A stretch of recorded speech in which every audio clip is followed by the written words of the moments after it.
দামোদরের জলে প্রায় ফি বছর দুর্গাপুর, আসানসোল, হাওড়া, হুগলির একাধিক এলাকা প্লাবিত হয়। তা নিয়ে ডিভিসির সঙ্গে পূর্বতন রাজ্য সরকারের দ্বন্দ্ব চরমে পৌঁছেছিল। ডিভিসি থেকে প্রতিনিধি প্রত্যাহার করে নিয়েছিল নবান্ন। রাজ্যের নতুন সরকার সেই দ্বন্দ্ব মিটিয়ে ডিভিসিতে প্রতিনিধি পাঠিয়েছে। কারণ বর্ষার মরশুমে প্লাবন পরিস্থিতি সামাল দেওয়াই বিজেপি সরকারের প্রধান লক্ষ্য। সে কারণে প্লাবনপ্রবণ জেলাগুলিকে মিলিয়ে মোট 5টি জোন তৈরি করা হয়েছে। সেগুলি হলো নিম্ন দামোদর, ঘাটাল, কান্দি, উত্তরবঙ্গ এবং মালদহ। মুখ্যমন্ত্রী শুভেন্দু অধিকারী বলেন, অল্প সময়ের মধ্যে সব সমস্যা এখনই সামাল দেওয়া সম্ভব নয়, তবে সমস্যা মেটানোর চেষ্টা চলছে। আমাদের ইতিমধ্যে নবান্নতে ডিবিসির চেয়ারম্যান আইএস সুরেশ কুমারকে রেখে মিটিং হয়ে গেছে, কোঅর্ডিনেশন মিটিংও হয়ে গেছে।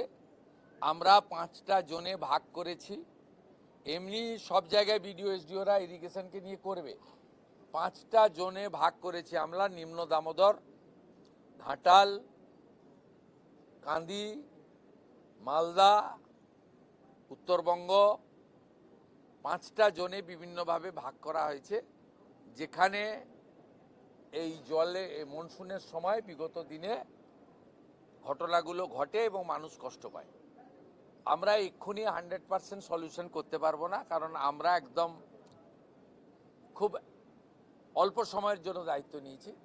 কিন্তু সরকার ক্যালাস সরকার হবে না, আর পাহাড়ে মানুষ ভেসে চলে যাবে, আর মুখ্যমন্ত্রী মা দুর্গাকে নিয়ে প্যারেড করবেন, এসব কাজ এই সরকার করবে না। এটা সংবেদনশীল সরকার, সচেতন সরকার, জনগণের প্রতি দায়বদ্ধ থাকা সরকার। তার জন্য প্রি মনসুনের যা যা কাজ করা উচিত আমাদের ক্যাপাসিটির মধ্যে আছে, আমরা স্টার্ট করে দিয়েছি। Don't get worried. বিশেষজ্ঞদের মতে ডিভিসির সঙ্গে সমন্বয় বৃদ্ধি পাওয়ায় এবার জল ছাড়ার ক্ষেত্রে অনেক আগে থেকেই সতর্ক বার্তা পাবে প্রশাসন। ফলে ক্ষয়ক্ষতির আশঙ্কা অনেকটাই কমবে। বন্যাপ্রবণ এলাকাগুলিতে দীর্ঘস্থায়ী ইস্যুগুলির রাতারাতি সমাধান না হলেও সরকারের এই আগাম প্রস্তুতি কিছুটা হলেও স্বস্তির বার্তা দিচ্ছে। ক্যামেরায় বরুণ ভান্ডারীর সঙ্গে দেবযানী সরকারের রিপোর্ট, কেটিভি বাংলা।